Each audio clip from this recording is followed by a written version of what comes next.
Alrighty, so before we start, I do need to give you a bit of a content advisory. So this presentation contains some fairly intimate photographs. It doesn't contain any nudity, but it does contain graphical descriptions of cancer and medical procedures. And just in alignment with the values that we have at the Institute and being respectful that this may be confronting for people, I do want to give you the opportunity, if this may be confronting or uncomfortable for you, I won't be offended at all if you leave. So, come on. All technology has a history. This story starts almost 9 years ago with 3 small words.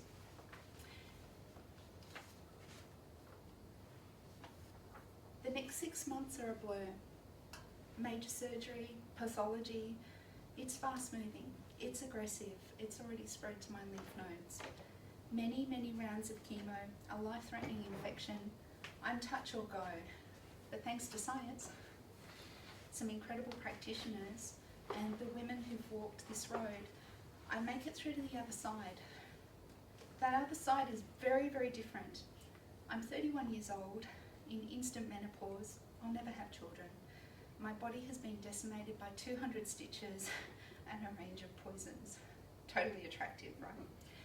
But I'm still here, too stubborn to die, and it's time to rebuild. My surgeon, an empathetic, wise woman, asked me about reconstructive surgery. There are many options. They all are massive, risky surgeries, and they have minimal outcomes. You're not going to look anything like you did before, you're just going to look slightly less terrible than you do now.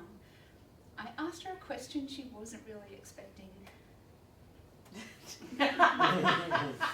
And so begins the story of Sense Breast. So according to figures from the Breast Cancer Network of Australia, only about 12% of women who have a mastectomy will have reconstruction. Instead, we wear these. They're silicone prosthetics.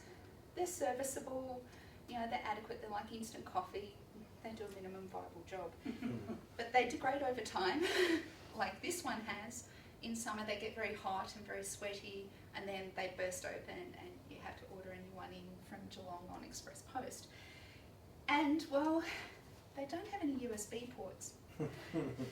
So there are 2 key pieces to Sense Breast, the cyber and the physical. And my challenge was to explore the 2 together. Could I create something that harmonised, that synchronised these 2 juxtaposed components?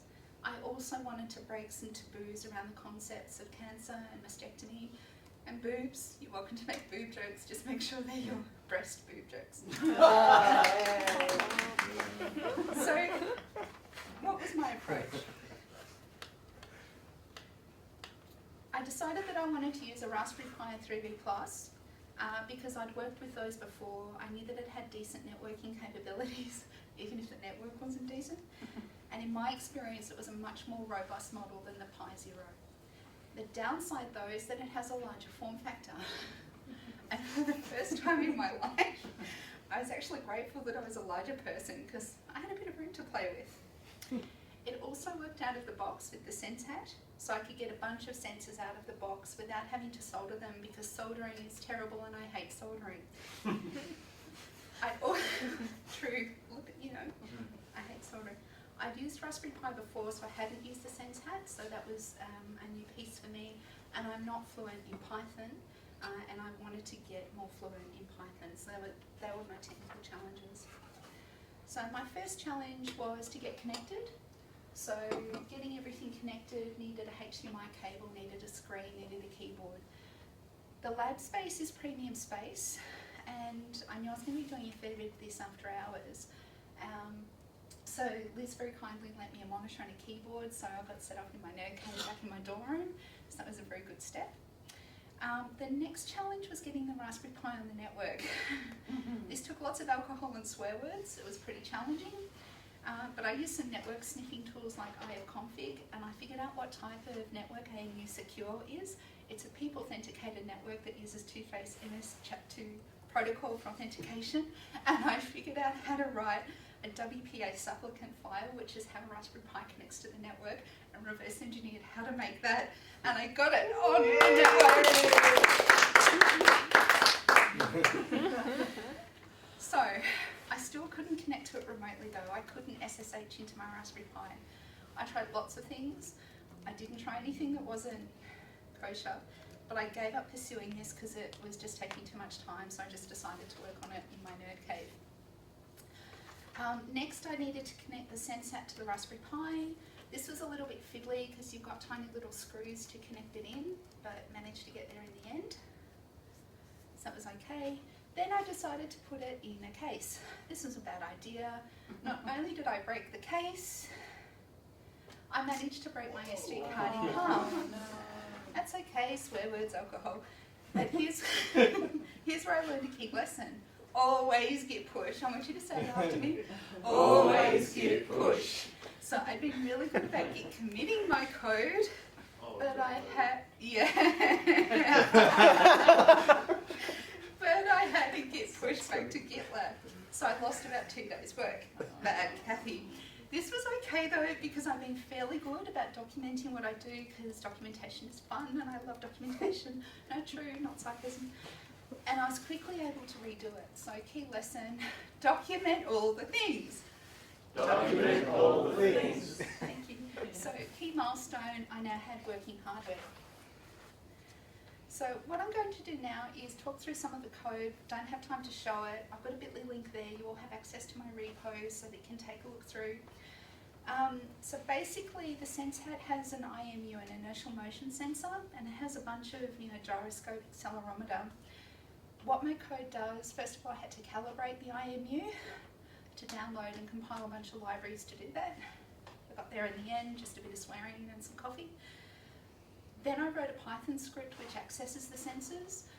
That was probably my biggest learning curve on the project because, for 2 reasons. One, I'm not fluent in Python, so it doesn't come naturally to me yet. That's something I want to work on over semester 2. But I was coding directly on the Raspberry Pi using something called Nano, the Nano editor. Nano, I went down a rabbit hole but figured out how to get syntax highlighting in Nano so I could at least figure out when I was doing, and it's documented in my repo, so if you want to replicate it. So the script basically runs for 5 minutes because I calculated how much data that would then store and figured 5 minutes was a good amount of data versus storage. Then I set up a cron job, which is a scheduled job on Linux. And so it runs the script every 5 minutes. The script runs for 5 minutes. And I've checked that all the data's coming out. So basically what the cron job allowed me to do was to have the Raspberry Pi operating independently. So once it's plugged into power and boots up, the cron job kicks in and I have an independent unit operating. Next, I needed to acquire some power, not the Dutton cabinet reshuffle way. And this was actually a lot easier than I had to get it political. This was a lot easier than I thought it would be. There's a vending machine in the health precinct that has like a bunch of Aussie Post Express posts. I was there getting a post pack to post my mum her Mother's Day present. Oh look! So that was dead easy, much easier than I thought it would be. Key lesson there, some things are going to be really easy, so roll with the winds. So key milestone, I have sensors working, I have data being gathered by an independently powered unit. So my cybers are working. Which is better than what Australia's doing at the moment. So, next was how do I create a breast form? So my whole plan was to put the electronics inside a breast form and then put all of this inside a mastectomy bra. So that was my key challenge, my key constraints. My plan was to take an imprint of my remaining breast using PinkySil medical grade silicone, and huge thank you to Felicity for putting me onto that, really appreciate it. This was a complete failure because, so that's the PinkySil, me looking like a serial killer in the bathroom. This is a complete failure. I cried at this point, I'm like, I had the great idea to work on.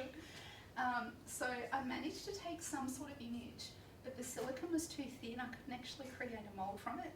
So I needed a plan B, and what that involved was getting a bunch of acrylic texturizer. And what I did was basically use the silicone over the top of this and then use the acrylic texture in layers and let it dry for 2 or 3 days, then add more layers. In the end I got something that was reasonably durable, but it was very lumpy. It wouldn't have a smooth shape. So then I covered it in 6 layers of linen and PVA glue. PVA glue is your friend.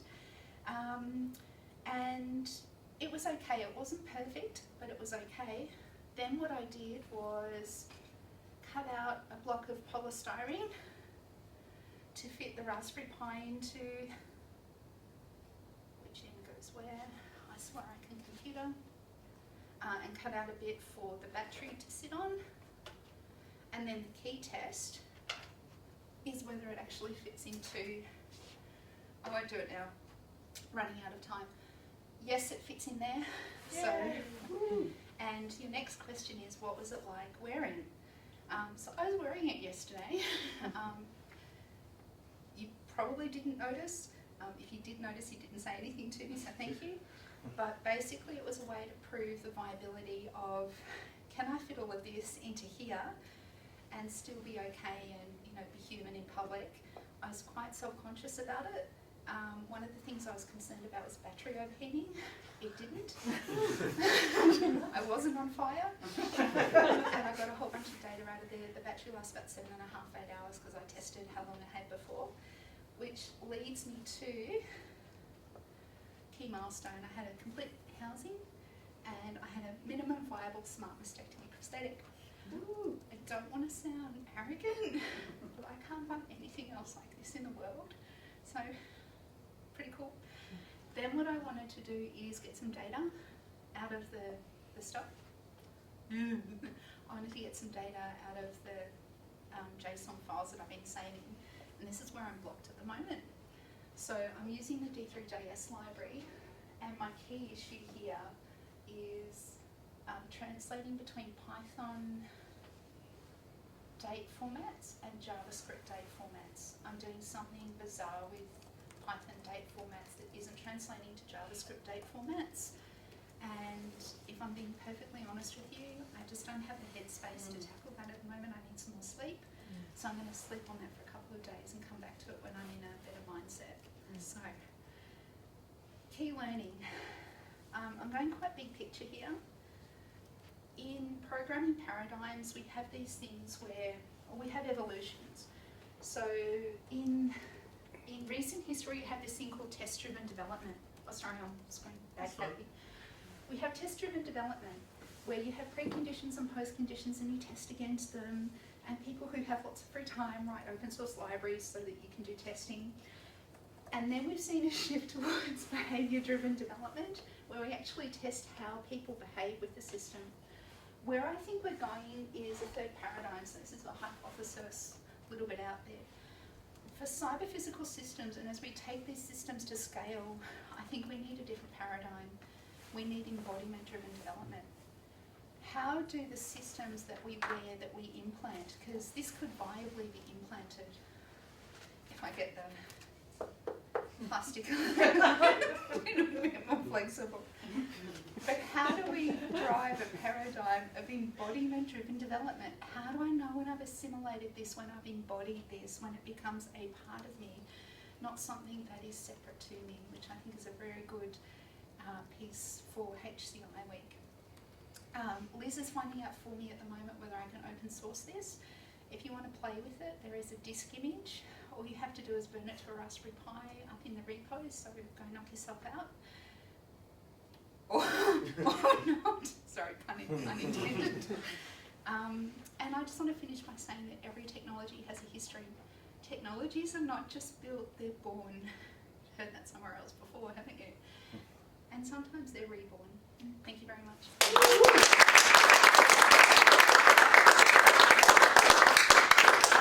I'll be delighted to take your questions. What did it feel like wearing it? Very good. very good question. I get a bit emotional here. Completely foreign. It's quite a hard surface. So this is nice and soft and it moves with you, and when you bend over, when I bent over in this, it had hard edges, it wasn't part of me. You know, I've had 9 years of wearing one of these. I don't think about it, it's embodied, disembodied. I was anxious. Would I get burns? You know, quite sensitive skin. You know, would it overheat? So a level of anxiety, and trying to work through that emotionally. I figure I can't find anything else like this in the world, and what if this is like so cool? Just like everyone knows the Open APS project, where people started hacking pancreas sugar monitoring devices for diabetes. What if women who've had breast cancer the world over start hacking their own prosthetics? Wouldn't that be super cool? So that's how I reconciled a lot of emotions. The thing I take away from this is that life's going to throw you some, you know, curveballs. You know what they say, you know, life throws you lemon, make lemonade. Skip that shit, just go straight for the vodka. Yeah. So lots of emotions, lots of anxiety, but it's the mindset, it's pushing through. I'm too stubborn to die. I'm not going to let something like this sort of knock me back. But yeah, if anyone's a prosthetic artist, I'll buy you coffee, because I think I could iterate this quite nicely. Do you actually want to make a silicone prosthetic? Yep. Yeah, We've got a project. Okay. I was actually going to suggest, I don't know how if you've got spare, like busted your old ones, like the silicone ones, if you've actually thought about kind of hollowing that. Like, I don't know what, the ones I've seen, they're quite solid silicone, they're not like goopy inside. So you could, like, did you consider like scooping some of that out and putting it in there? Really good question. I did consider it, and I dismissed it for a couple of reasons. They don't last very long. They're $340 Australian for one of these. $200 for some kit, $340. I know what I'm getting next. But the problem is that the silicone degrades over time. So if I scoop this out, it's like, sorry for talking about this in such human. It's the consistency of Play-Doh inside. It's like pancake. Yeah, sure, okay. And the seams around here degrade very rapidly. So what I wouldn't want to do is scoop it out, have electronics in there, and then be walking around. No, I guess I was getting that, like, if you had it modularized, right? So if you had the prosthetic and the electronic component that's sat in it. So you know, if it for wear and tear, or if you wanted to add some extra padding or something to make it a bit more comfortable, then you could kind of switch it out or something. And so the battery too, I was thinking. Does the battery, I mean, you have a fair amount of room to work with that particular prosthetic, but if you were thinking about, you know, sharing this, some other people might not, the battery could easily potentially not necessarily be inside it. I think it's an awesome idea. And the other thing is, sorry, you can also hook the battery up on your bracelet. Yeah. So there's a couple of options for women who are smaller as well. So lots of ideas, but I'm happy with where I got to. This is great. It's a great MVP. Actually, just quickly, just on form, how heavy is it? Because like breasts Please. are actually quite heavy. So I have the pathology report to prove it. So my old breast weighed 2.5 kilos. Wow, my real one. That's a this is the It's prosthetic. sizable, yeah. Yeah, and how heavy is the? Okay, so it's got it. Because I don't know for comfort if having sort of an even weight. Having even weight is a very good thing, because otherwise what happens is that you start compensating. Yeah, So that's why that shoulder's out, because I'm overcompensating. I'm going to wrap it up, because I think this could keep going for hours. I have a lot of questions myself. Yeah. We can chat afterwards, but thank you very much.